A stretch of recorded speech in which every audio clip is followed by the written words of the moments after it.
This is the scene. The Brazilian fans are beginning to make some noise, and we'll hear now from our commentary team, Trevor Francis. And first it'll be Martin Tyler. Thank you, Paul.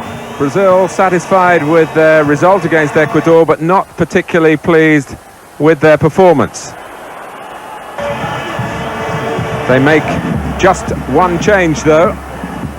The number 21, Savio, made quite an impression when he came on as a substitute, and Savio starts tonight in place of Atilio. The rest of the team unaltered, with the goalkeeping duties still with Dida, who certainly wasn't expected to take a prominent part in this tournament. Peru used 3 substitutes against Colombia in that creditable 1-1 draw, and they all start tonight.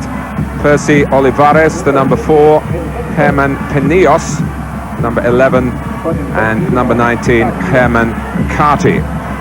Roberto Palacios scored that stunning equalizer against the Colombians. Jose Del Solar looked a class act in midfield.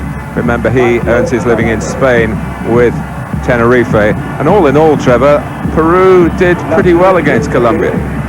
Yes, it was a spectacular goal that got them the equaliser, but I think overall they certainly deserved the point. But I think that tonight it's obviously a tough obstacle trying to overcome this Brazilian side.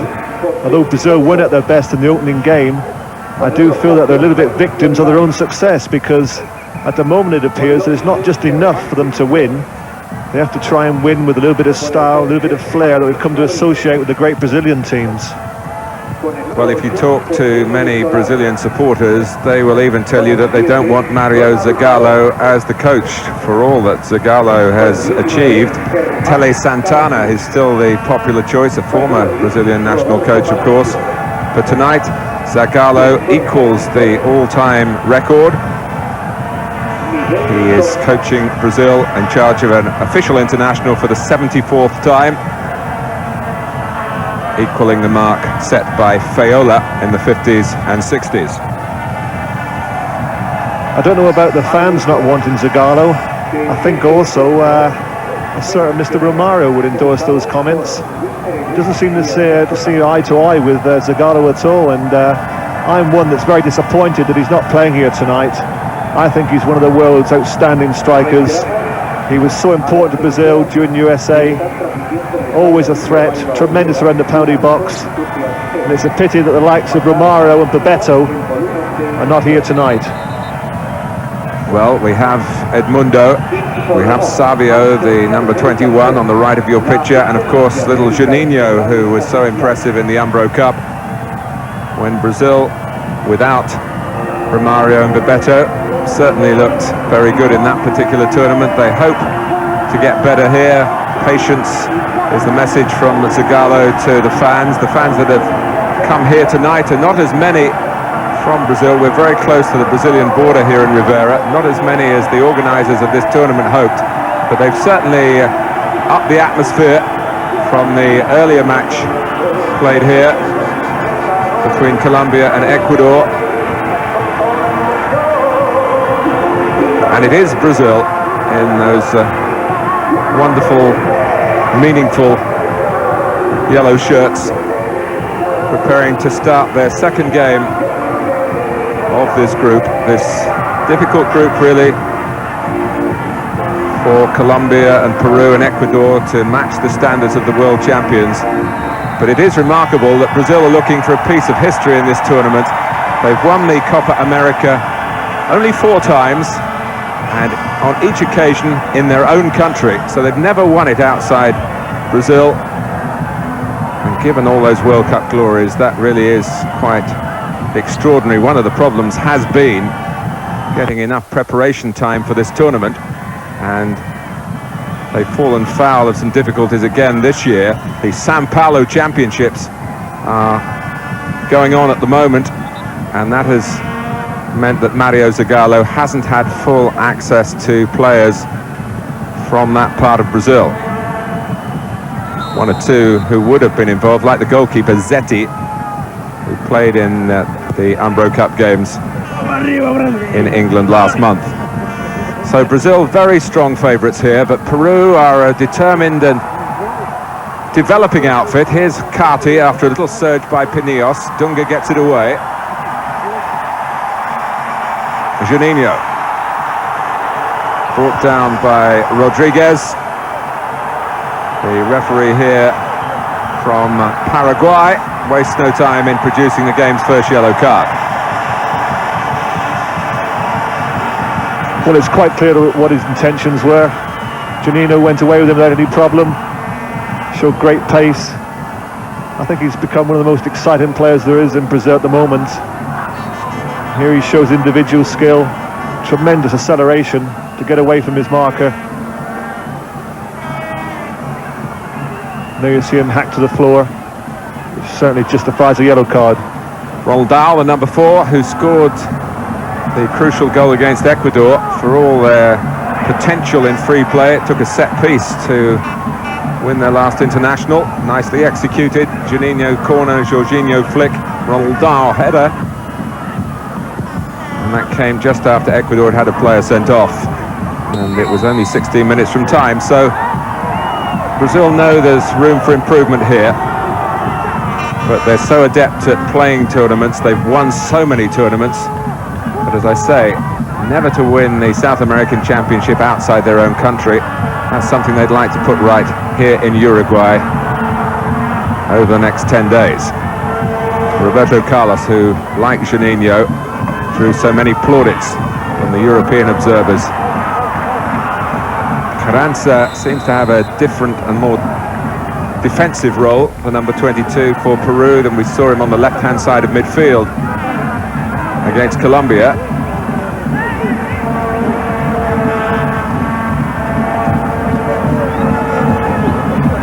But just to put the tradition between these two countries into some perspective, in all internationals, not just Copa America games, there have been 33 between Peru and Brazil, and Peru have won just 3 of them. This is Zinho, World Cup winner, of course. And Peru, in trying to be strong here, are going to be clearly robust defensively. But if you concede free kicks to Brazilians in and around the penalty area, well, that's inviting trouble. Juninho, of course, scored at Wembley, his first senior goal for Brazil. He takes it here. Dunga, so adept at picking up the pieces in midfield. Aldair wanting to get it forward quickly to Jorginho, who will always make those runs willingly down the right-hand side. Edmundo. Well, it was a probing run from a player who was singled out for criticism by Mario Zagallo after the game against Ecuador for being too greedy and not helping his teammates. He got fed up with them, they got fed up with him. There have been some words in the dressing room, but Edmundo here looking unselfish. That was a strong, determined run, and he's a little bit unfortunate with the cross. Jorginho loitering by the near post. Remember, he flicked it on for that crucial goal for Ronald Dahl. Couldn't quite do it that time. Savio. Zinho impeded, but the advantage played by the referee. Zinho kept going. Look at the number of Peruvians around the ball.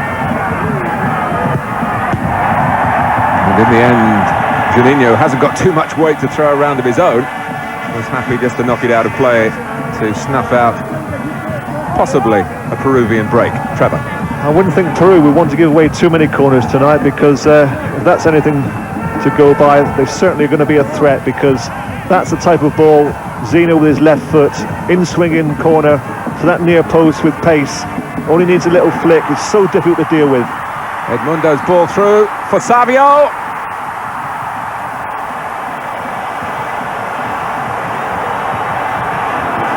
Well, the whistle had gone.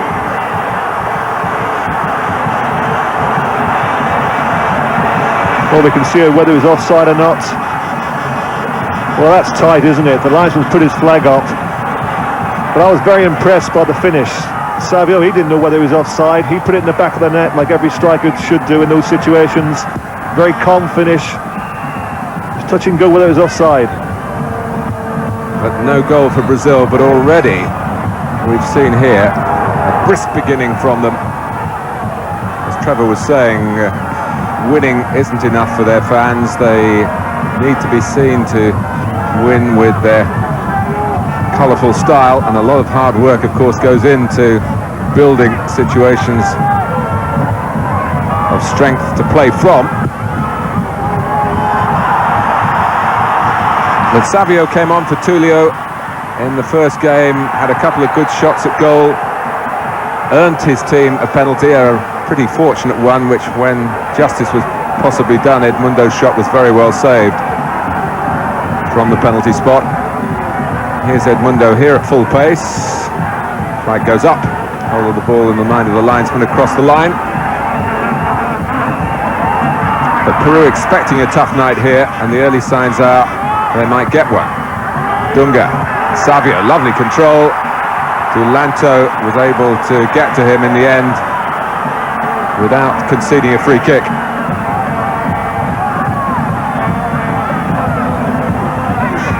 Control was so good, it's so tight. I'm not sure whether it was a free kick. I think the referee was correct on that situation.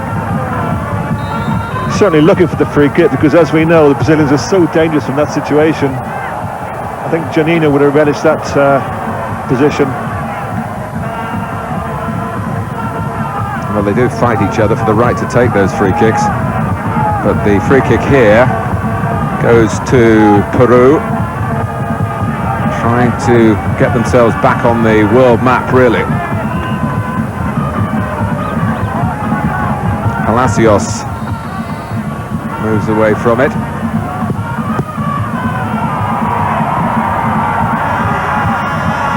Good tackle by Rodriguez, and the second time, Palacios again.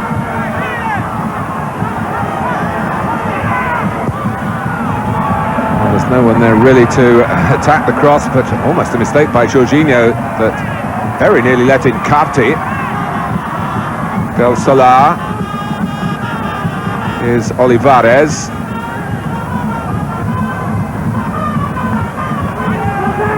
Carranza.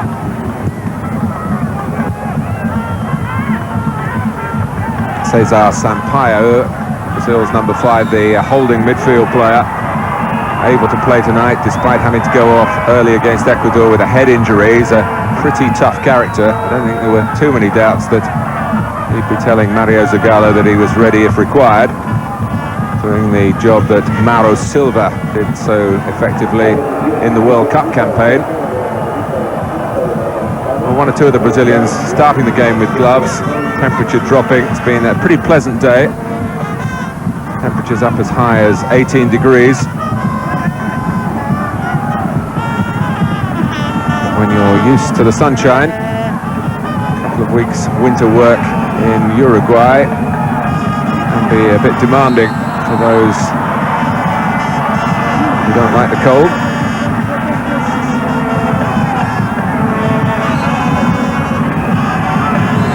It's Baroni giving away the free kick. Zinho. Now Edmundo. Dunga, who's always got terrific range in his passing, on from Roberto Carlos. This is Savio. Savio plays for the famous Rio club, Flamengo, where of course he's vying for places with Romario and Edmundo. Juninho to take the corner. This was the situation that brought Brazil their only goal of the tournament so far. Some pushing spotted. Edmundo, who's a very fiery character, as many of you will know, saying that maybe he was being trodden on, an attempt to keep him under wraps at the set piece. But it's Peru's ball, and they've got through the first 10 minutes unscathed. Yes, I was wondering if the Peru manager, Miguel Company, would change tactics tonight, with it being Brazil. I thought there may have been an indication of a change of tactics when he trained behind closed doors yesterday.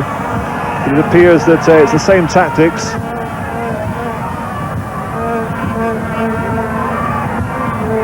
Foul by Dunga. Pinillos. Palacios. Now Del Solar. And in the end, the goalkeeper, Dida, who's very much a rookie at this level, had to make sure that he wasn't caught out here by a cross-come shot. Well, I think Dida may have expected a little chip to the back post. I don't think he expected a shot, but I think he's entitled to catch that ball.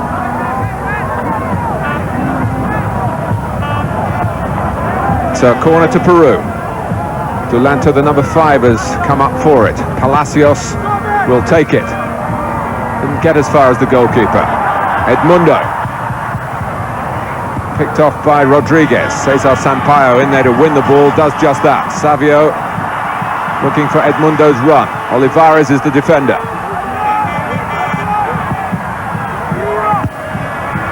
Cut out by the head of Carranza. Pace on the break from Brazil, having been defending at a corner.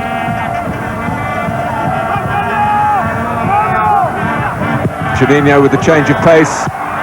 Carranza keeping his eye on the ball to volley it away. Headed back by Dunga.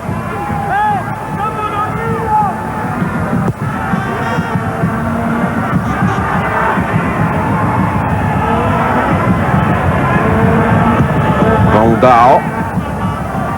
Like Cesar Sampaio here, plays in Japan's J-League, which has of course a very strong Brazilian influence. Including now Dunga and Zinho as well, although there's some talk that Zinho may well be moving to Spain. A time of year when there's so much transfer gossip, it's hard to sort out rumour from fact. Yes, in fact, there are 5 of tonight's team who are playing in the Japanese league, which is, considering it's only a newly formed league, is rather surprising. At the end of last World Cup, one of the stars of the winning team in USA, just leave it there for a second, was Leonardo, and he was one of the first ones to go there. He was a player that impressed me immensely during the World Cup. For me, he was the outstanding left back, along with Maldini. I actually made an inquiry for him, but a little bit too late, just missed the boat. But when you think of all the players who are playing throughout Europe, we talk about the great Italian league and the Spanish league, players like Asprilla, Batistuta, Balbo, some of the stars of this World Cup, stars of this tournament I should say. It's rather surprising that we got 5 of this team who are playing in Japan. I think it tells you something about the relative wages there compared to domestically in Brazil. Roberto Carlos, faced with the Palmeiras, may well be the next to move, well, I would think maybe to Europe rather more than the J-League. Sampaio. Here's Juninho. Dulanto saw that coming, but then case of too many cooks for a moment for the Peruvians. Baroni. Palacios. Baroni still chasing. Mopped up by Aldair. Well, they've tried hard to force the pace here, Brazil. Savio had the ball in the net. The goal disallowed for offside. Roberto Carlos with the cross. We talked when we saw Peru against Colombia about the inconsistencies of the Peruvian goalkeeper Miranda.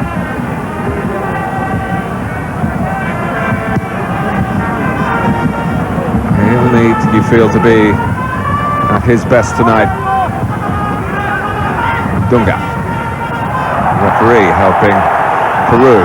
Brazilian fans, as you'd expect, didn't like that one bit.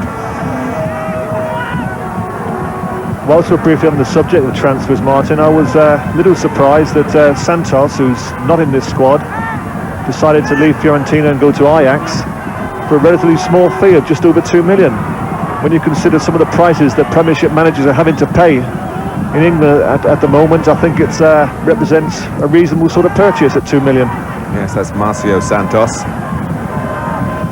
who was, of course, a major figure in the World Cup win last year. And he's going to a team, of course, who had just won the European Cup. Here's Savio. Past Carranza. Edmundo. Well, he had to move the ball quickly to try and get his shot in. Just allowed Peru enough time to shut the door in his face. Jorginho, who's got a damaged left index finger, broken against Ecuador. Juninho! Goalkeeper fumbles and is able to get there before Juninho followed in. That was good play once again from Juninho. Good little dribble, strong shot.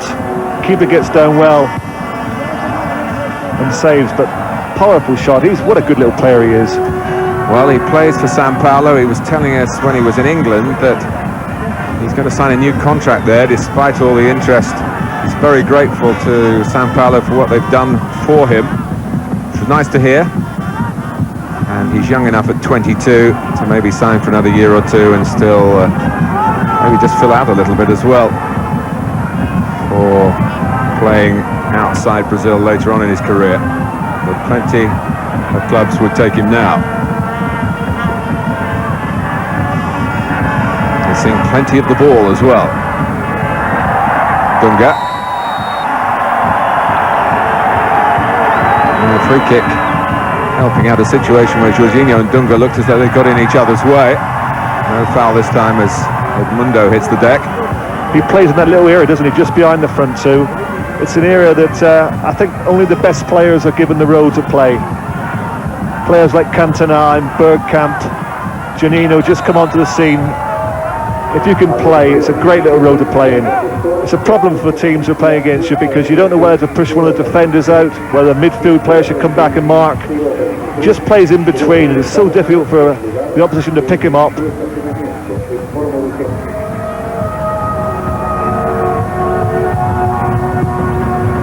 Aldair, glanced on cleverly by Edmundo for the willing Roberto Carlos. Savio asked very much to be at the sharp end of things. He's another player I like the look of. He's only been playing 18 minutes, but he's already done one or two good things as Savio. He's playing with the number 21 on his back, and that's his age. Just 21 years of age. What a future he must have in the game.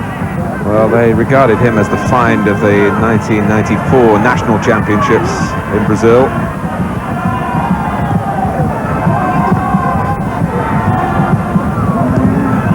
Zinho. And he's come in tonight for the top scorer in those championships, Tulio.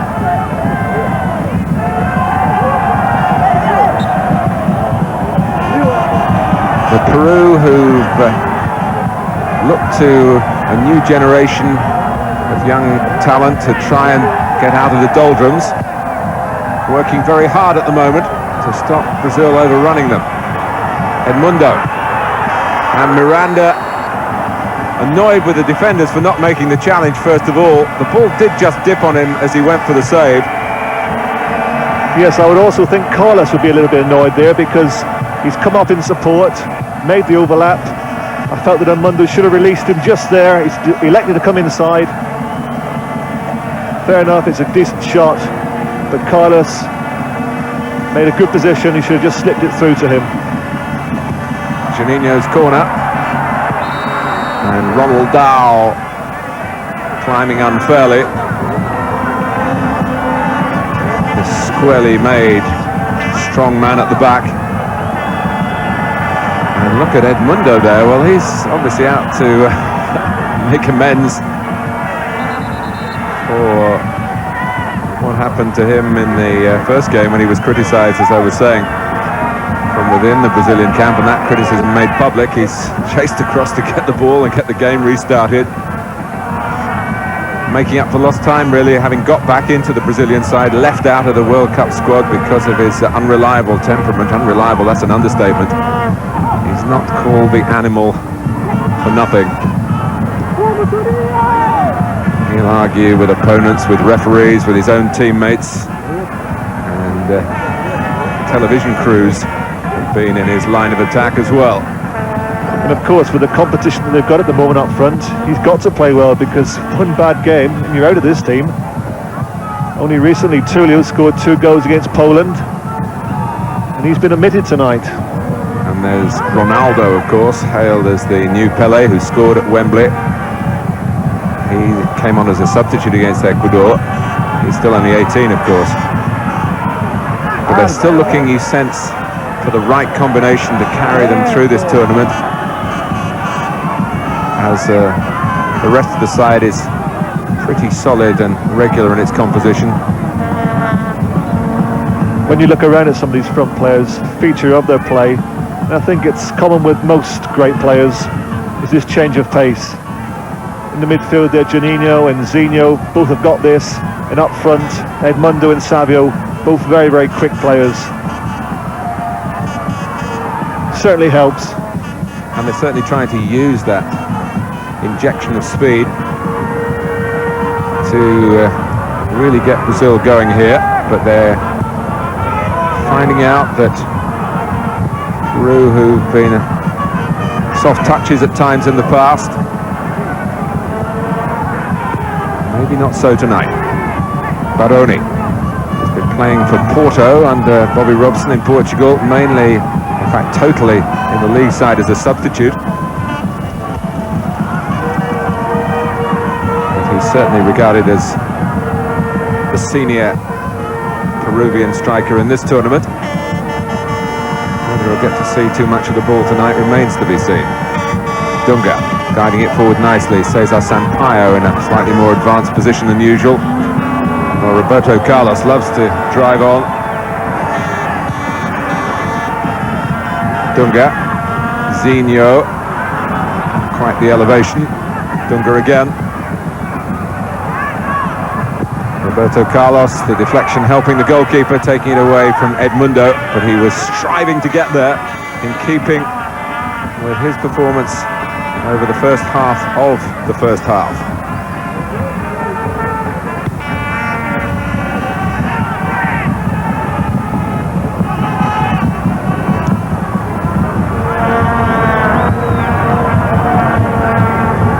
Here's Baroni, tracked by Ronaldao. This is one of the better playing surfaces in this tournament, and it's been protected. Brazil were allowed one training session on it before the tournament began, and they only got that as a special case, which is sometimes the way with them, but not since. Juninho, elusive and electrifying again. It's a bad throw from Miranda, but he got away with it. Roberto Carlos couldn't quite hook it quickly back towards the Peruvian goal.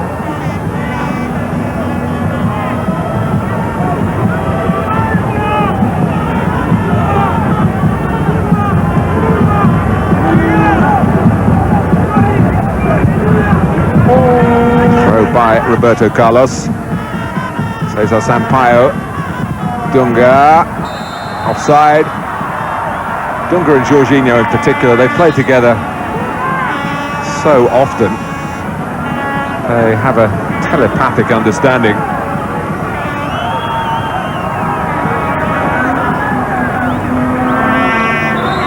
Well, the idea was there, wasn't it? Just a little bit too early. He made his run, but considering his age, Martin, he's now in his 30s.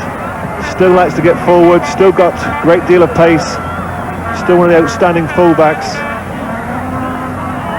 And prepared to take the knock then, probably well aware that the goalkeeper was coming, but trying to do something here, maybe not even directly for himself, but for Edmundo, who was alongside him and in his line of vision, more so than the goalkeeper. Well, he's been in the wars, Jorginho. He's got this broken finger from the previous game.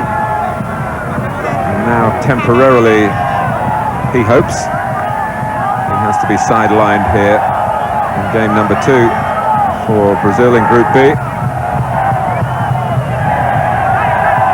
They were in the same group as Peru 2 years ago, and Peru won that group. Brazil finished second, and the match between them finished 0-0.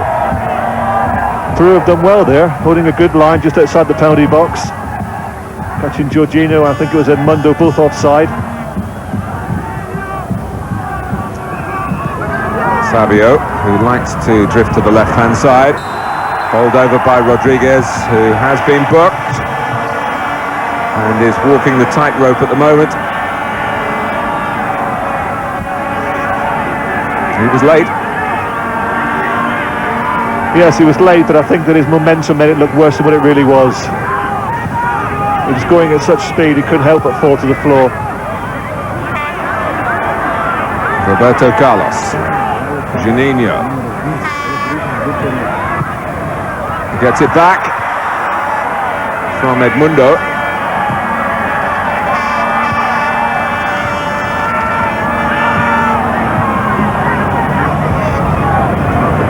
This is Pinillos. Trying to wedge it forward. Del Solar. Against Colombia in a game where Peru had a greater share of the ball in midfield, Del Solar had at times a really aristocratic touch, pulling the strings in there. Hasn't been able to get on the ball enough in this game. Brazil push forward again. Roberto Carlos and Juninho really in at the sharp end that time. He's covering a lot of ground and he's posing problems aplenty for the Peruvians. Zinho. And again, Cesar Sampaio.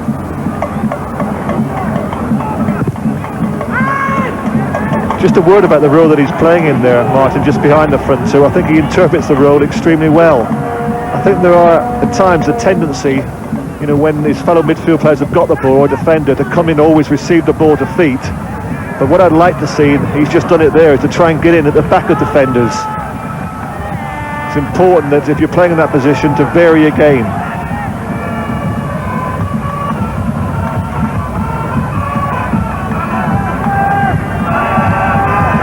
A few more Brazilians you feel here tonight for the opening game. Pinillos lobbing it into the centre. Rivera, as we've mentioned before, very close to the border with Brazil.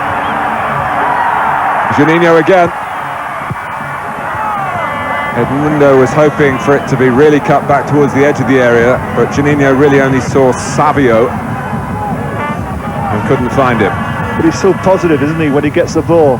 He's always looking to try and beat a player. He beats players as easy as any player there is playing today in world football. And this is his first year as an international. He made his international debut on his 22nd birthday in February. So you do feel, for all the polish that we're seeing from him, there is even more to come. Dunga, a little overconfident on the edge of the area. Del Solar, maybe caught in two minds. In the end, it was neither a shot nor a pass from the Peruvian captain. Most players today who are playing are good athletes. Their fitness levels are extremely good, and it becomes second nature to players to try and close their opponents down. But when you have a player like Juninho who continually puts a player out the game, it's very, very difficult to counteract that. Aldair. Kept in by the left-sided Pinillos. Carti. Squeezing it back to Del Solar on to Olivares. Now Carti not pressed the second time, but turning into trouble. And it's Juninho again.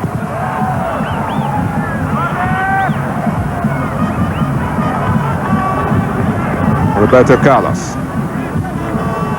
Juninho finding space at will, really. Edmundo. Pass Carranza.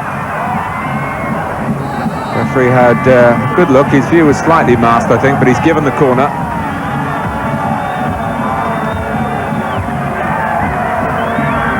Miranda bellowing the instructions. The Brazilian rhythms coming from all parts of the stadium here. Juninho takes. Roberto Carlos, free kick to Brazil, well within range.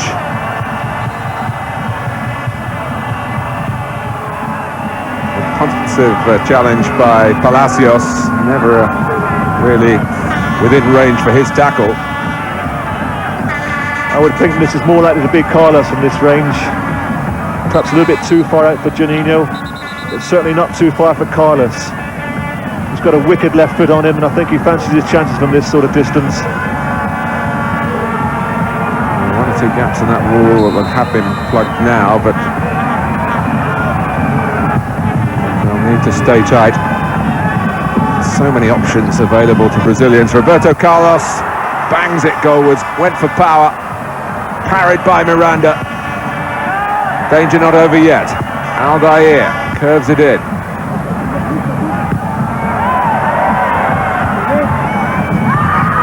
Roberto Carlos again, fainted to shoot that time. Juninho, Carlos kept running. Oh. Well, the goalkeeper stuck out an arm, and he was glad now that he did. It's a corner. It was a nonchalant save, wasn't it, from Miranda? But a good save. You couldn't have expected that. Did he mean this? Well, it's just one of those, get it in the right area, wasn't it? And if the right area includes the back of the net. Certainly quick reactions from Miranda, because he couldn't have expected that. I don't think anyone did. Juninho, Edmundo, offside. Roberto Carlos came to England in 1992 and was a non-playing substitute in that match just before the European Championships at Wembley. Gary Lineker wasted a penalty and missed out on a place in history. He failed to equal Bobby Charlton's record, but Roberto Carlos was just almost on the periphery then, but he was good enough to be in that squad, and now certainly 3 years on, definitely good enough to be in the team. Here he is, the number 6 we're talking about. Was he in the World Cup squad? No. Branco. Yes, he replaced Leonardo, of course, when he was sent off, didn't he? Yes, they were the two who had the left-sided beat. Here's Baroni. Palacios for Peru! Well, coming in was Carti. And Brazil could have had egg on their faces here. Well, it's a good little dribble from Palacios. I don't know if he meant to screw that across the goal. I think there he should have been going for goal himself. It's in a situation here where he should be driving that across the keeper. Well, that's a scare for Brazil. That's the first one they've had. Because really, up until now, it's been all one-way traffic. Peru have been working extremely hard, haven't really threatened in front of goal, working hard basically just to try and stay in the game. Well, there's a yellow card for Del Solar. He caught Savio in the face. I'm not sure whether he intended to do that. The referee believed there was some intent.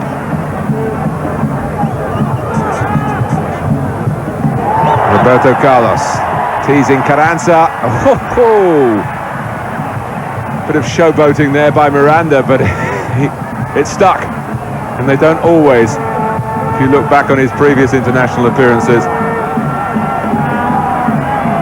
No, he wasn't able to hold the free kick from Carlos, but on this occasion, the cross coming away from him doesn't present too many problems. That's good handling. It certainly gives confidence to a back four when you see your keeper coming for it like that and catching it cleanly. Well, the matches come thick and fast for you here from the Copa America on Sky Sports. Tonight, 11:35, the United States, who made a good start against Chile, they played Bolivia, followed by Argentina against Chile. Plenty to talk about regarding Argentina with Batistuta and Balbo at the sharp end of their attack. Maybe an attack good enough to carry Argentina to a third successive victory in the Copa America. Winners in 91 and 93.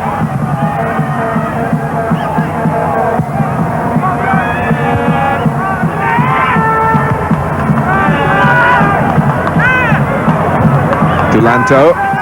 Everyone had come back out though for Peru.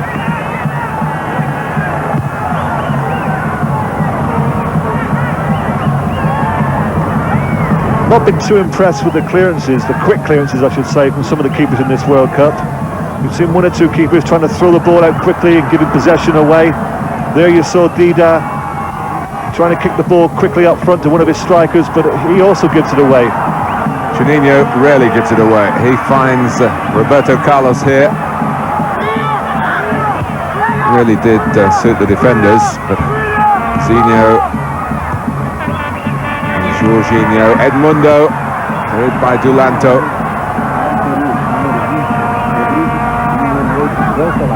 Dunga, and ball by Rodriguez. Dunga taking the free kick straight away.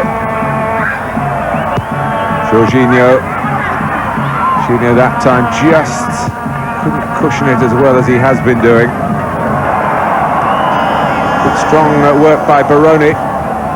Make sure Peru retain possession. Del Solar, Palacios, who scored from about that range, coming in from the left against Colombia. And the confidence that he got from that goal was evident when he skated into the penalty area a couple of minutes ago. And my impression, Trevor, was that he was shooting for the far post, but he just didn't hit it true. And hooked it really away from its intended target. And there wasn't much chance for the following up player then, Carty. He should have attempted the same type of shot that he did against Aguita. The one that you said swerved 10 yards. You say I said it, but I don't remember saying it. But if your memory's very good, Trevor, so I bow to your attention to detail. It swerved a lot. I think we've all agreed on that. Here's Juninho. We all agree about him as well. That's Savio on his good left foot. Roberto Carlos was attracted to that position as well.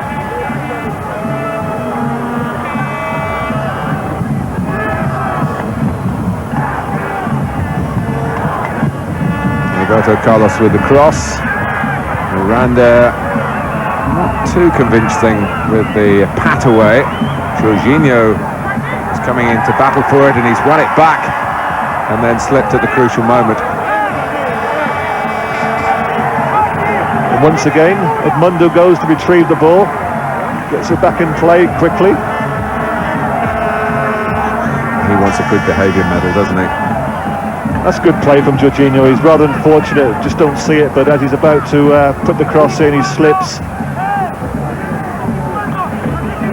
Brazil, 22 internationals unbeaten, 18 wins and 4 draws, 20 months since they last lost. That was in Cologne to Germany.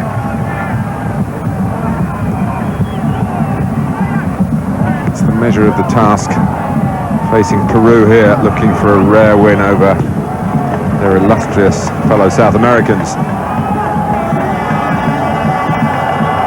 What they have given is a sense of purpose not associated with Peruvian international football in recent times. Indeed, for some good time now. Miranda's limping. Somebody catch him in there. Edmundo trying to look totally innocent. Referee telling Miranda to get on with it. Juninho's corner. Aldair trying to locate it. Out by Dulanto, nicely taken on the turn by Del Solar. Palacios. Brazil continue to dominate the possession.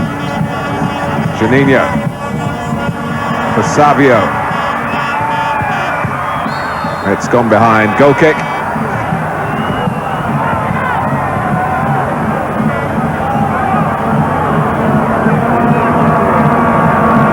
They just need that breakthrough, don't they? Well, I was just thinking that the style is there, the desire is there. What they don't have, and it's too much physical power up front. You might say they don't need it with the elusive quality of the players in the attacking areas for Brazil. Palacios, who certainly looked elusive at times. Just deflects, fortunately, for the Brazilian defenders and goalkeeper Dida. Good running by Savio.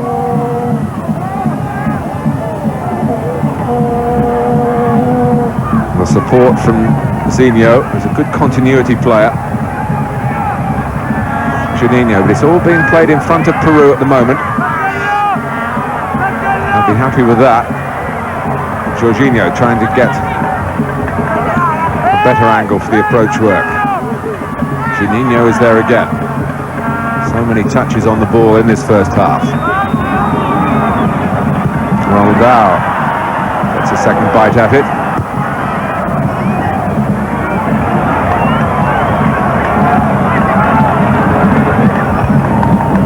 As we know, goals change the course of a game, and I think if the early one that Savio had scored had not been ruled out, I think we'd have seen a different Brazil.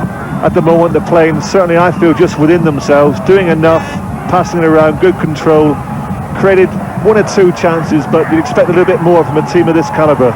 Roberto Carlos trying to supply it.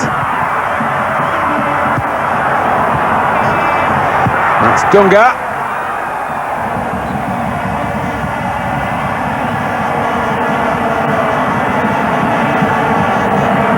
Well, the ball went across the penalty area. Edmundo didn't want to have a swing on it on his left foot. Half cleared by Peru, and Dunga did take a swipe on his left side and came close. And it's led to a corner. Ronaldo pretty well marked by Carti.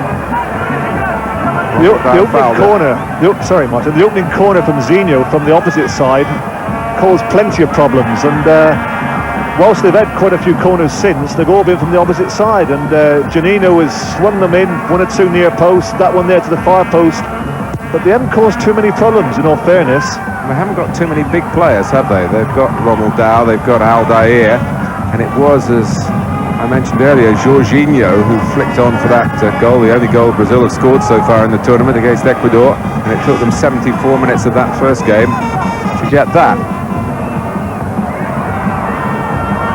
I think they played better in the first half here than they did in the first half against Ecuador, but again, they're approaching half-time with a 0 alongside their name as far as the scoreline is concerned. But let's also credit the way Peru have set about their task. They've not been overawed by it. Yes, they've worked extremely hard. Closed the ball down well. They've only had the one chance, that was from Palacios. It was certainly a reasonable chance. But you do feel that if Brazil were to get the opening goal, it could go on then to quite a good win. But at the moment, whilst it stays 0-0, Peru will continue to work hard, closing it down, making it difficult for the opposition. Brazil's final game is, of course, against Colombia, who haven't impressed as yet, but have rather sidled their way to 4 points. Now, Brazil wouldn't want to take the risk of coming in with 4 points of their own. Although with third place likely to, certainly 2 of the 3 groups, a third place qualifier there will be. So the danger of elimination isn't too great.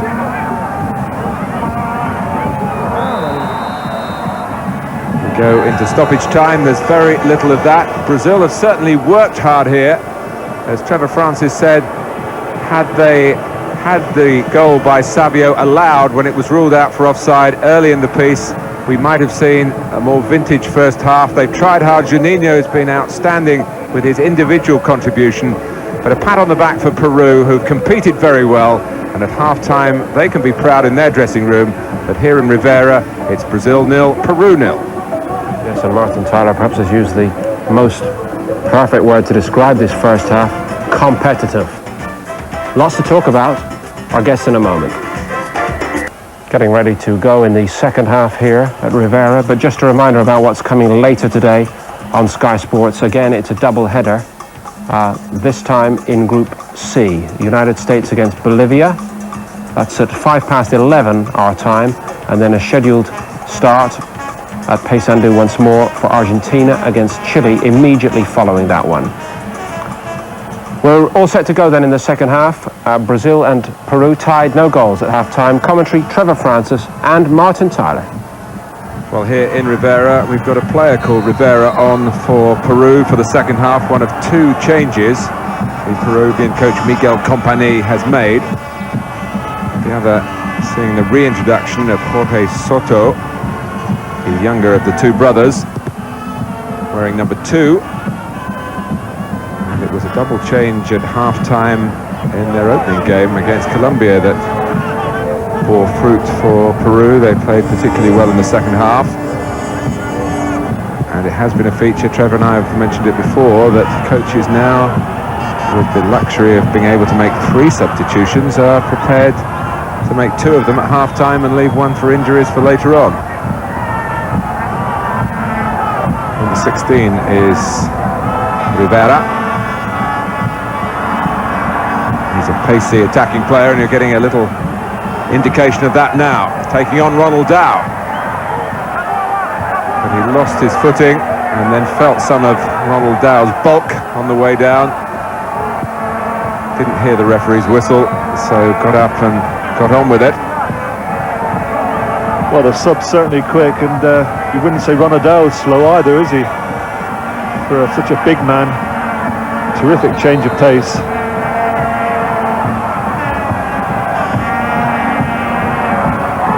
Informa asistencial médica Felix, la asistencia médica integral oficial. Cambios en Perú. I think where Peru have got to be careful, and we've seen it on so many occasions in this tournament, is that when a team loses a player, they go down to 10 men. It's changed the course of the game. And I think at the moment, whilst they've got 11 men, they're going to continue to work hard, to try and stop at all costs Brazil from creating. And it's imperative that they stay with 11 men. I felt that in that first period, they're a little bit fortunate that Rodriguez, who had been booked, was fortunate to stay on the field. He committed another bad foul, and then Dunga attempted to flick the ball over his head. Rodriguez blatantly handled the ball, could have been sent off. And now he's been taken off with obviously that in mind. Yes, I was just about to say that obviously the manager has taken that into consideration. He knows the importance of staying with 11 men.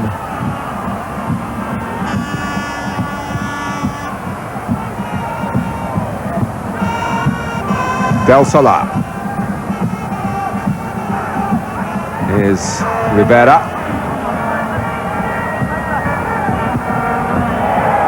Roberto Carlos in very crisply.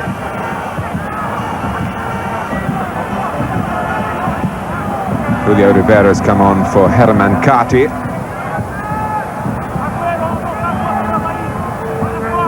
Dulanto.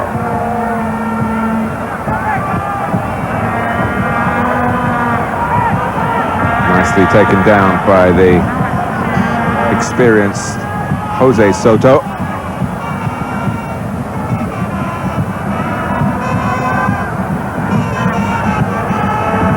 Now, can Brazil quickly pick up the tempo that they showed for so much of the first half?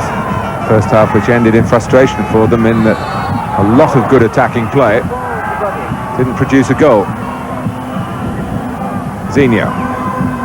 Juninho, who did more than most in the attacking cause. Cesar Sampaio.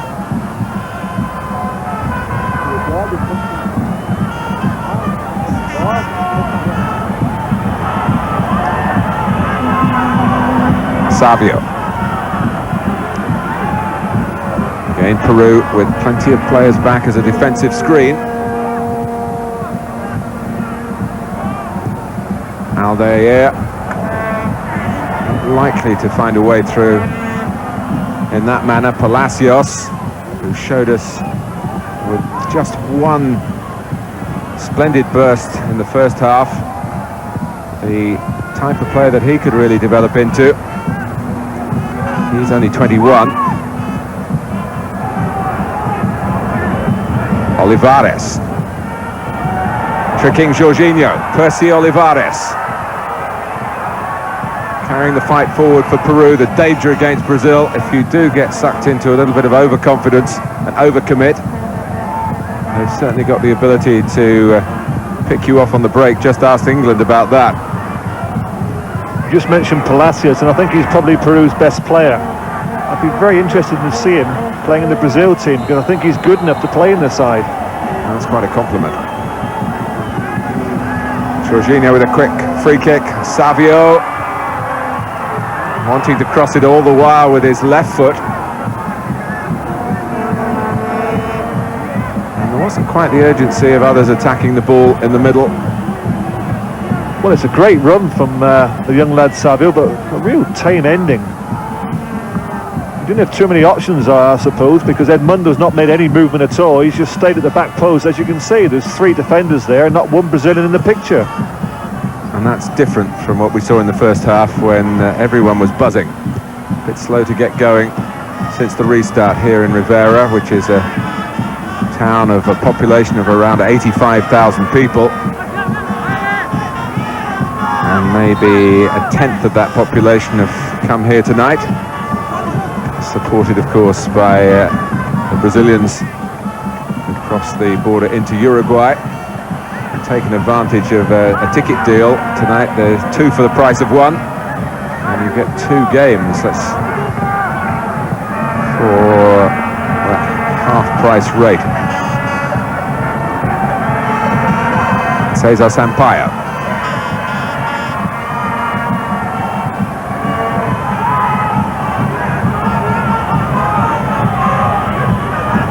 Aldair. Jorginho, but Peru continue to press well. Carranza, who's been switched to play in midfield, which was where we saw him in the match against Colombia. Palacios. And here's the right-sided player in the second half, substitute Jorge Soto.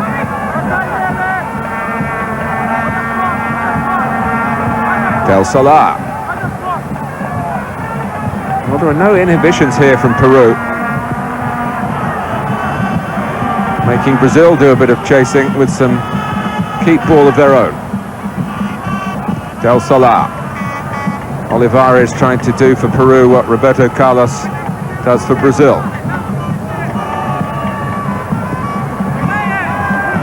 Olivares was a bit late there, and Dunga didn't like it. Juninho. There's the acceleration. There's the quality in the pass. This is Edmundo. And the foul by Carranza. Once again, that was great play from Juninho. He's picked the ball up, only one intention, that's to make as much ground as he possibly can at pace. He's gone past 3 players within 5 seconds. Released Edmundo. He gets into a position where he's one-on-one, wants to come inside. He's fouled, and it's a dangerous position this for Peru to defend against. We're 8 minutes into the second half. Brazil still searching for an opening goal. 3 in the wall, Miranda Watts. And here comes Roberto Carlos for Brazil. Oh, it hit the post! Or did it just skate the outside of it and thud into the hoardings? It was masked by the run across the face of the goalkeeper. Clever free kick this, hit with pace to the far post. I think it's Edmundo, isn't it, who comes in, deceives the keeper, Miranda. There, just steps over it, hits the post. And skims away to safety, and Brazil come very close. Juninho, that might just encourage them to reach the standards that they did for much of the first half, but they've been a bit slow to address in the second half in these early minutes. All coming from the way Juninho orchestrated the counter-attack that led to the free kick being earned.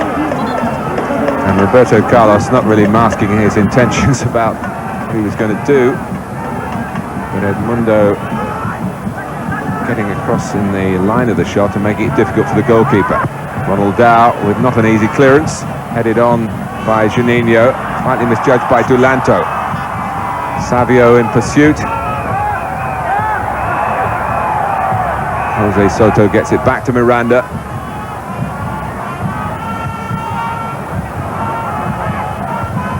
The last two Copa America meetings between these two countries have been goalless draws, to suggest that maybe playing against Brazil does bring the best out of Peru. But here's Savio looking to work an opening. There's been no soft pedalling from Brazil, knowing that qualification after winning the opening game is almost assured. Be a complete shock to the whole world if they were to then lose 2 games in a row. But firepower without Romario, without Bebeto, is not forthcoming.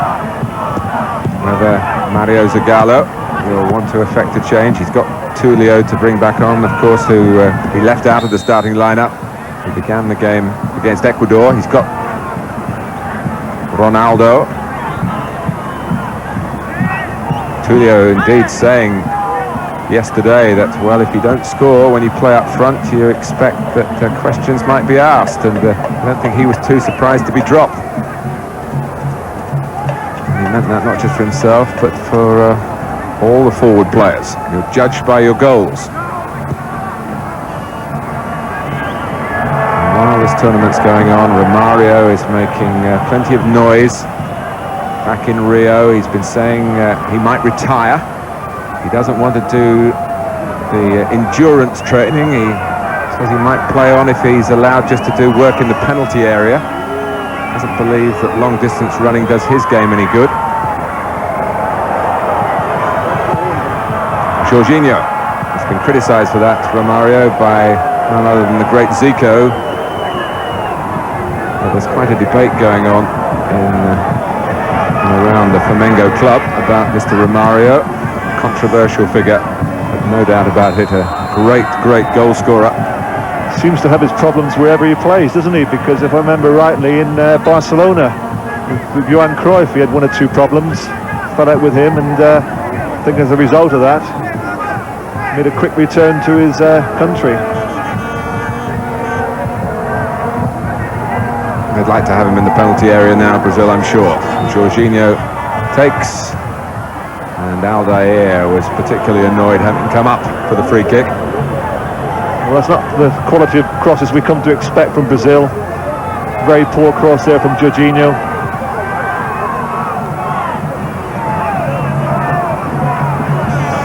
Del Solar, poked forward by Dulanto, 2 Brazilians going for the same ball. But Romario wouldn't be the first player to say that he didn't want to train, Trevor, would he? No, there's a lot of players who don't particularly relish the idea of training, but today, unless you're fit, as I said before, there is no substitute for not being fit. If you can't run, you can't play.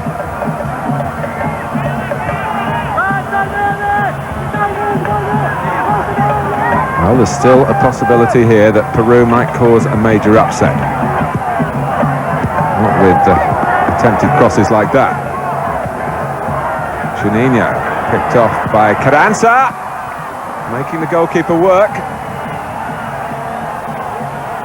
And Cesar Sampaio, who's been around a good few years, just trying to organise everyone and get their concentration back. It's not been so good in the second half.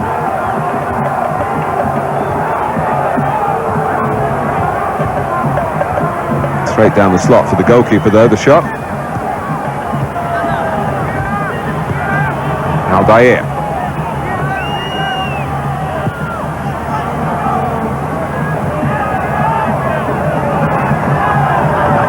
Edmundo.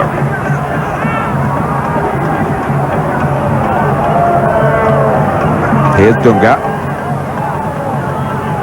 Edmundo.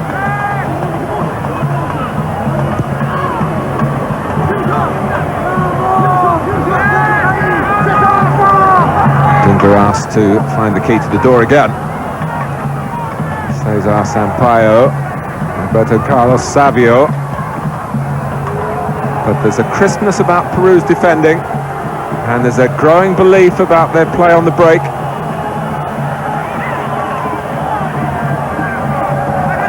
Del Solar, they switched it from right to left. Canillos. And again, Del Solar. This is Rivera. And Baroni fighting for the right to meet the cross with Aldair, but losing the battle then.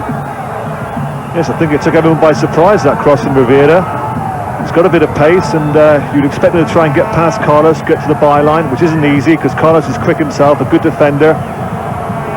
He didn't need to get past anyone, he just put it into the box, and it was a big header from Aldair, an important header.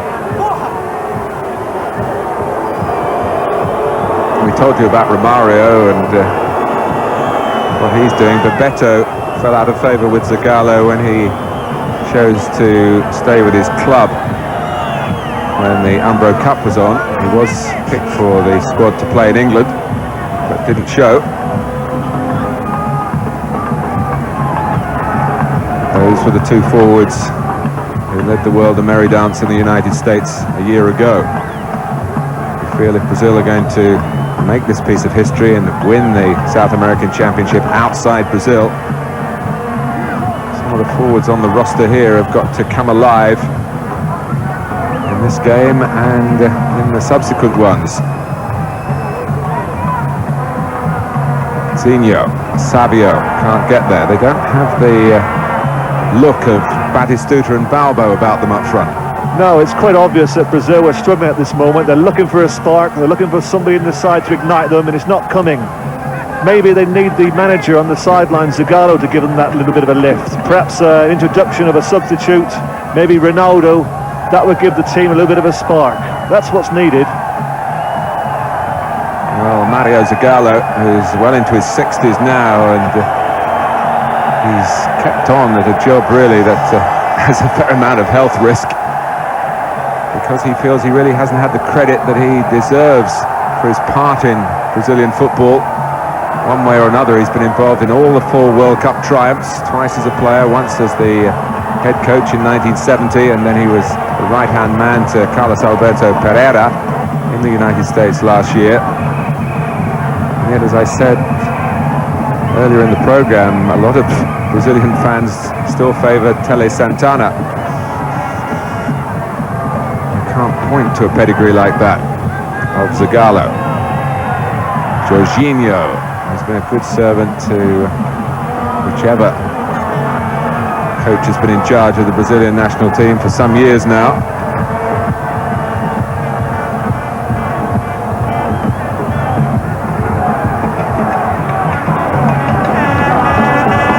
Jorginho offside.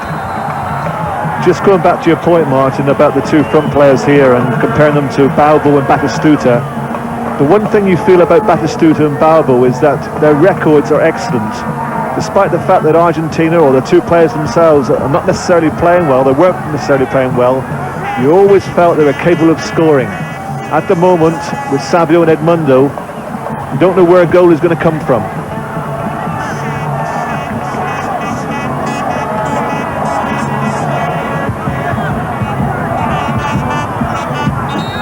And the main focal point of their thrust in the first half, Juninho, hasn't quite been able to be such an effective force so far in the second half, though he was behind the move that led to the free kick that led to Roberto Carlos hitting the post. And that brings me back, of course, to Romario, because he's the type of player that can be so frustrating, lazy, can be playing poorly, but he can score a goal. He knows how to stick the ball in the back of the net. And I think you have to put up with players at times like that. If you have 10 other players around who are working extremely hard, and you have a player like Romario who's perhaps not doing quite enough, if he scores, okay, you accept that. Rivera confronting Ronaldao, allowing the big defender to stretch out a leg, and Roberto Carlos to take it on at pace. To Olivares in the right place.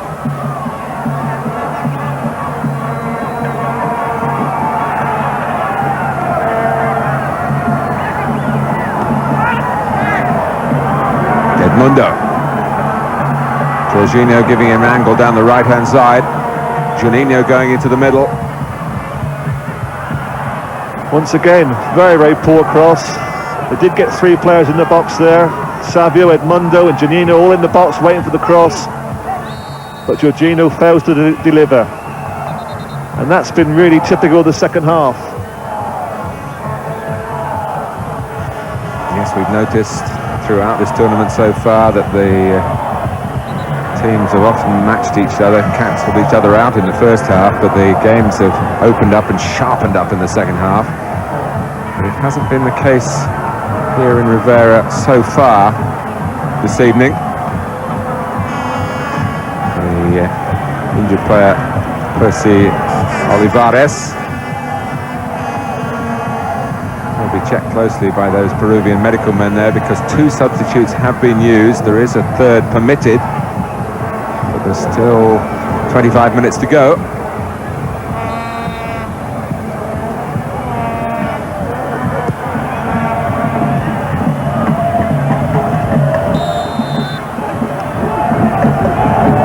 Quick recovery from Olivares. Referee just being told to look across. He was concentrating on giving Peru a free kick. Pinillos to take it.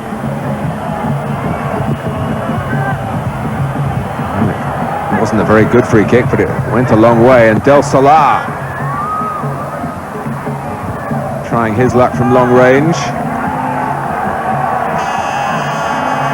I remember in my days at Nottingham Forest when Brian Clough was the manager, he was never happy making substitutions.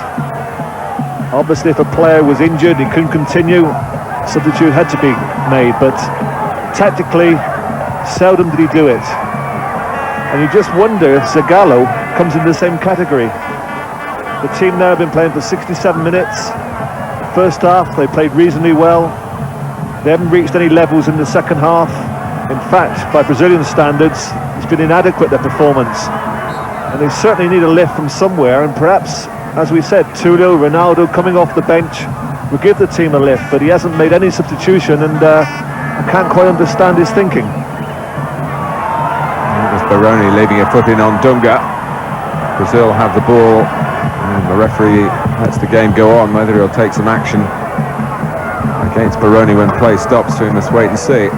Dunga not too severely damaged, as you saw. Edmundo. Here's Del Solar. The pacey Palacios and the sturdy Ronaldao. Still the scorer of Brazil's only goal in this competition. That came after 74 minutes of the opening game. We're approaching that sort of time now tonight. Whether it will be a happy time again for the Brazilians. Rivera.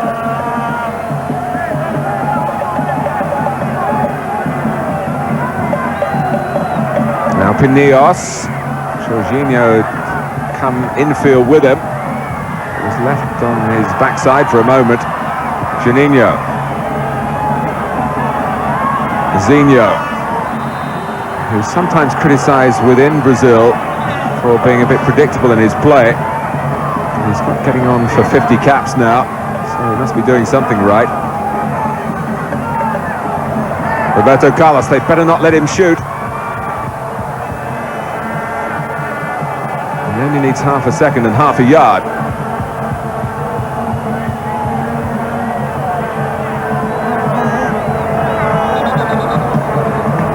There's been quite a rivalry between these two countries down the years. Although Peru have been on the receiving end most of the time. They played a World Cup quarter-final in 1970 when Peru were boasting players like Cubillas, who of course starred throughout the 70s. Peru looked a very good unit in that tournament, but Brazil were too strong for them. And in 1978 it was Peru's failure that stopped Brazil getting to the World Cup final. You might recall, you World Cup historians, that Argentina needed to beat Peru 4-0 to get into the final. in the league system that was in place then, and they won 6-0. There were a lot of complaints from Brazil. They thought Peru threw in the towel, even suggestions that money had changed hands. I was commentating on that game, and I must say Argentina were absolutely electrifying in an electrifying atmosphere, and Peru, well, it was a bridge too far for them. But Brazil were furious, and Argentina, of course, got to the final and won the World Cup. It was 1978. So there'll be a few Brazilians who remember that when Brazil take the field against Peru.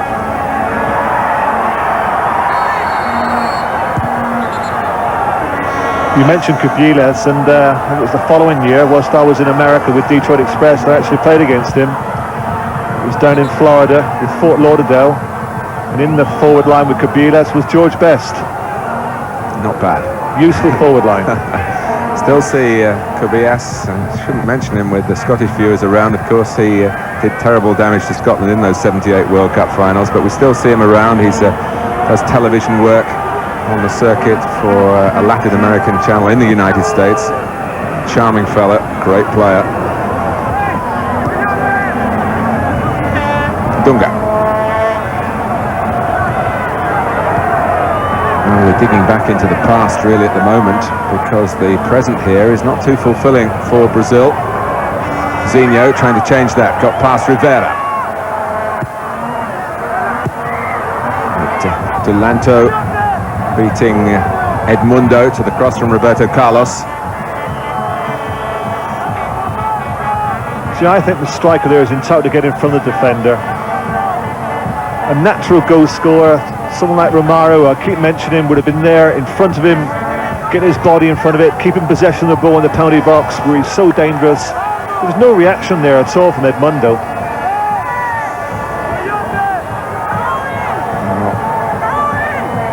Keeping loose at the other end, not been a terribly busy evening for Dida. But Peru continue to stand their corner, and at 0-0 anything remains possible. This is Baroni, he's got away here. Oh, well, he saw support coming from the right-hand side from Palacios when he might have gone on himself, Baroni. But Brazil have a warning shot across the bows there. Yes, I think he did the right thing. It's just unfortunate the pass wasn't played correctly. Aldair took off a good position. That's Palacios again there. He's not afraid to have a shot.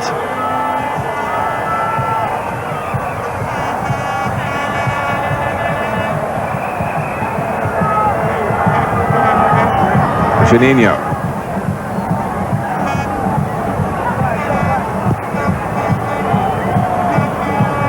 Well, playing tournaments is a demanding exercise. Winning tournaments, Brazil know all about that. Juninho. Here's Savio. And at times you have to reserve your very best to last. Dunga.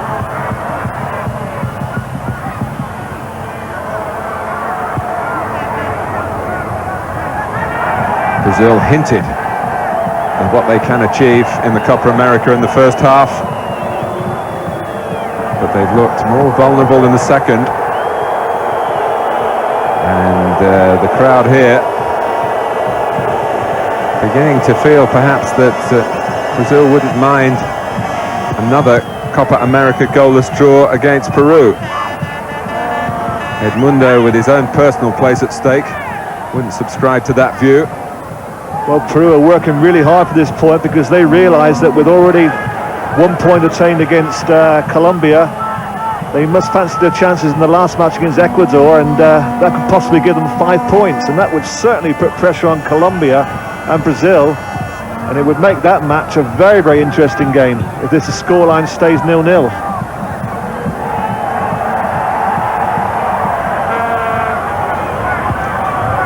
Juninho. Savio seemed to head it more towards, it's Dunga's shot that's deflected, headed it more back across goal than towards goal. The busy action in the Copa America continues later today. United States against Bolivia, followed by another look at Argentina, who must be well fancied to see off Chile. But here we are in Group B. Brazil unable to shake off the dogged pursuit of a point by Peru. Juninho, Savio,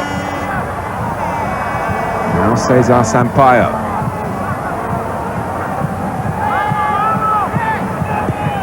Jorginho, all the while there is of course the potential of a flash of genius. That might have been handballed by Zinho. The referee didn't think it was intentional, if he saw it at all. Peru would have been, I think, very angry if that had led to a goal and broken their resistance. Hoisted long by Jorginho. Roberto Carlos makes it his. Dunga. And Roberto Carlos is in here, being tugged back, and a penalty against Jorge Soto. Brazil get the break that they wanted. It's come late again. Roberto Carlos with this sense of adventure. It carried him into the penalty area and he was pulled back. Trevor. Well, once again, we spoke all night about change of pace. You see it there from Carlos. Gets in front of the defender and wins the penalty. And of course Brazil had a penalty against Ecuador and Edmundo failed to score from it. Not a huge amount of contact there, but he felt it, and he felt there would be a reward for going down. It's more the referee's angle on it.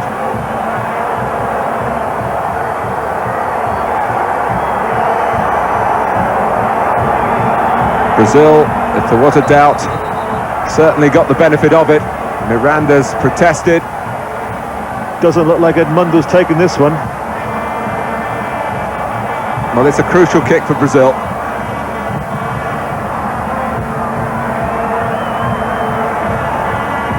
This to give them a lead, and they've had to work so hard for it. Second penalty of the tournament for Brazil, and it's Zinho. Zinho scores. And at last the Peruvian resistance is broken.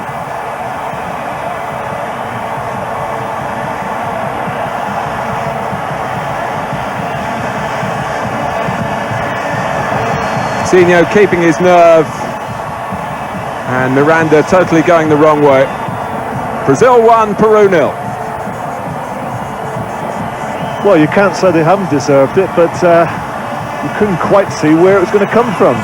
Perhaps a free kick from Carlos, perhaps a penalty, and that's the way it's worked out. No doubt there was a penalty, but they'll feel a little bit hard done by, I would think, Peru, because there wasn't too much danger there. Now they've got to sort of come out and try and look for the equaliser. And it may, of course, benefit Brazil now, because with the front two, having a little bit of pace, Savio and Edmundo, they haven't done too much up to now, but they may benefit in the remaining 12 minutes of the game. Well, you saw the reaction from one or two Brazilian players who went and jumped on Roberto Carlos. Relief, wasn't it? Relief, yes. They were already beginning to sense the words of the critics. The goalkeeper's dropped this on the challenge from Rivera, but the whistle had gone.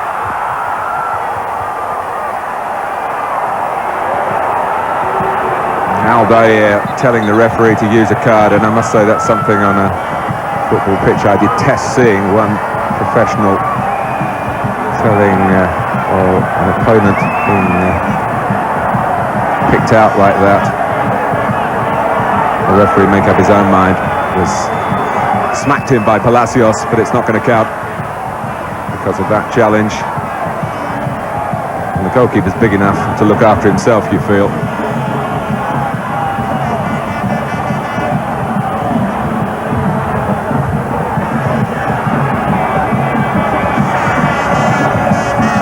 But Brazil now can do it all at a much more relaxed tempo. Peru did come from behind against Colombia, but they've got to dig very, very deep here. But despite being 1-0 in the lead, I would still think it's a little bit of a concern to Zagallo that in 2 games now they haven't scored. Well, certainly neither of the front players have scored. 2-0 in the first game. Now the front 2 here, Savio and Edmundo, have failed to score. Well, they've scored from a set piece and a penalty. That's right. The 2 goals in the tournament so far. But they're winning the games, and that will be Zagallo's answer if they see this last 10 minutes through.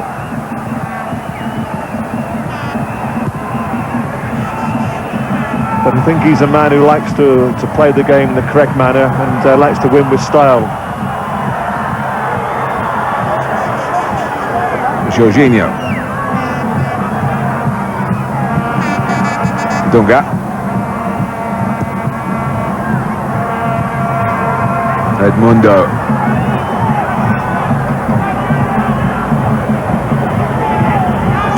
All credit to Zinho for stepping up when the pressure was on. Mindful that Brazil had wasted the penalty against Ecuador.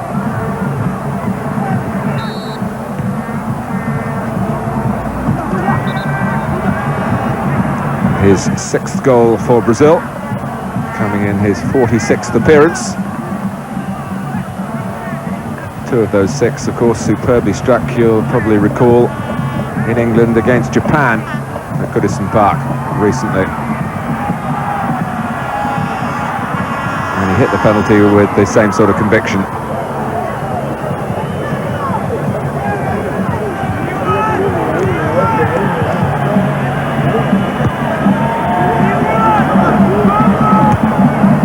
Dunga.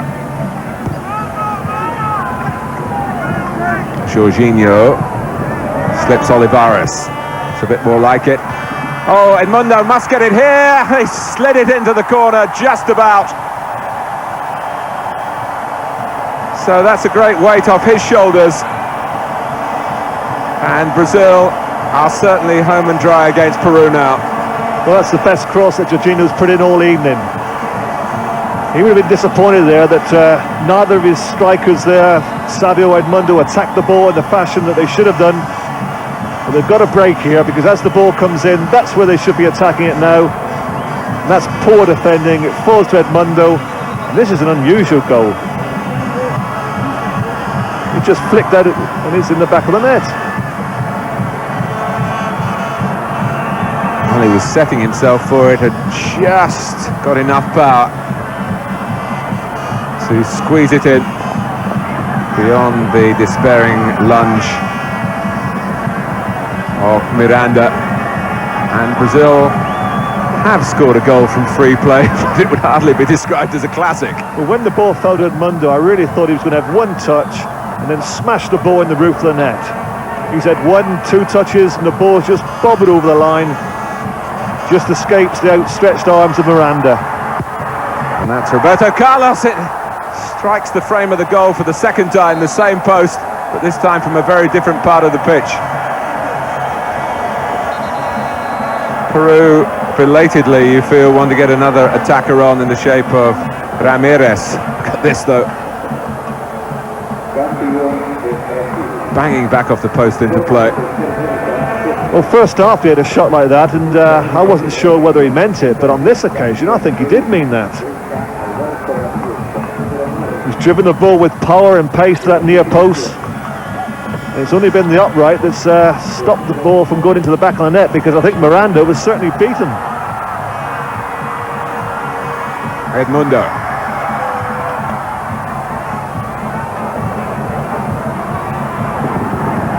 That's clever play. Kept possession well, nice little skill, but then gives it away. Del Solar.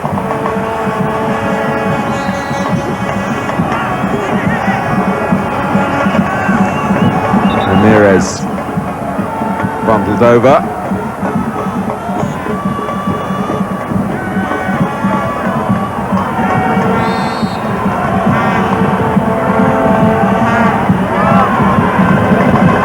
Del Solar.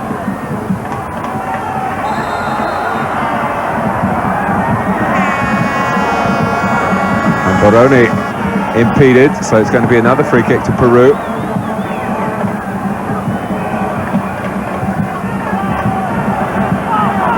Cesar Sampaio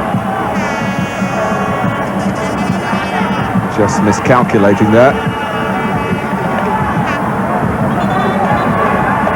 And the angle of it allows Rivera to get right in by the goalkeeper. Peru striving to become first team to score against Brazil in the tournament. Probably forward by Jorge Soto, whose introduction for the second half hasn't been particularly happy.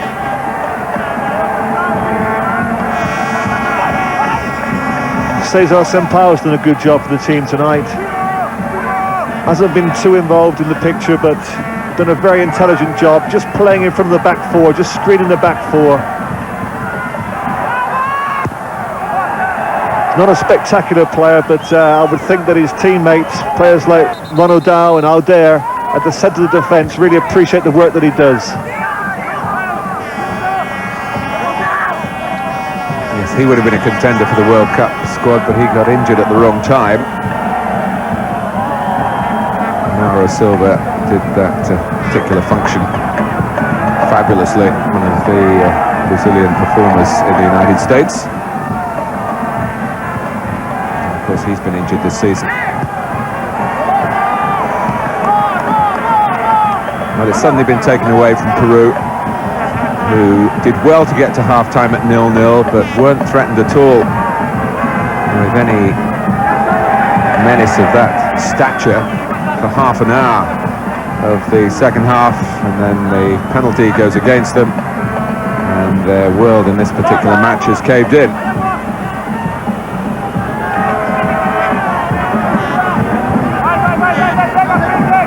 Yes, in the first 45 minutes, Brazil played extremely well, yet failed to score. In the second half, haven't played particularly well, they've scored 2 goals. As they say so often, it's all about sticking that ball in the back of the net, and on paper at the moment, 2-0 looks a very, very good result.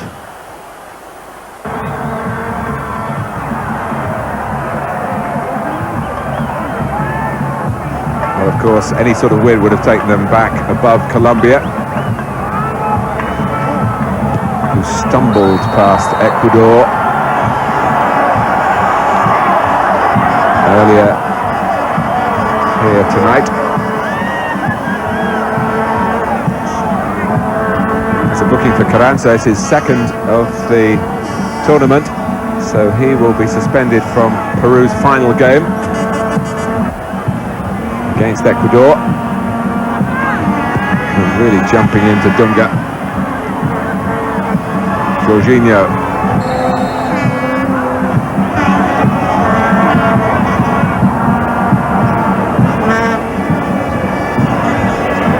Just a little bit of doubt as to what the referee was going to give then. He's given the corner quick thinking by Jorginho to go and receive it.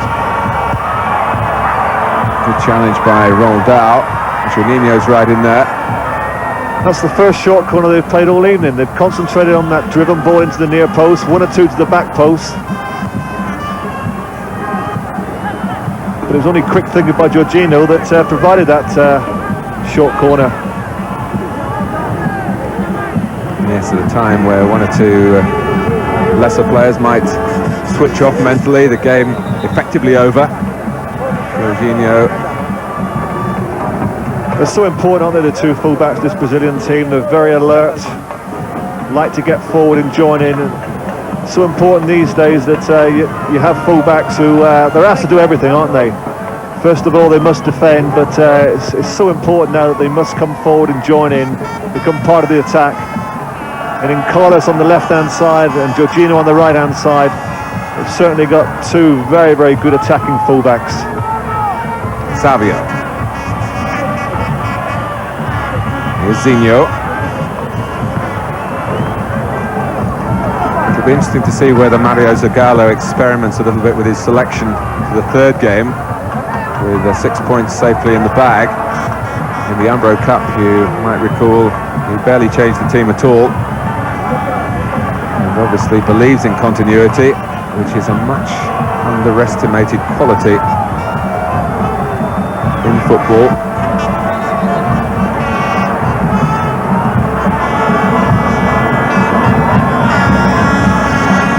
Yes, Peru would expect Brazil, of course, against Colombia to put up a performance because they've only got the 1 point, Peru, and I'm sure they've got every chance of beating Ecuador and hopefully scoring a few goals that may give them a chance of finishing in second place. Absolutely right.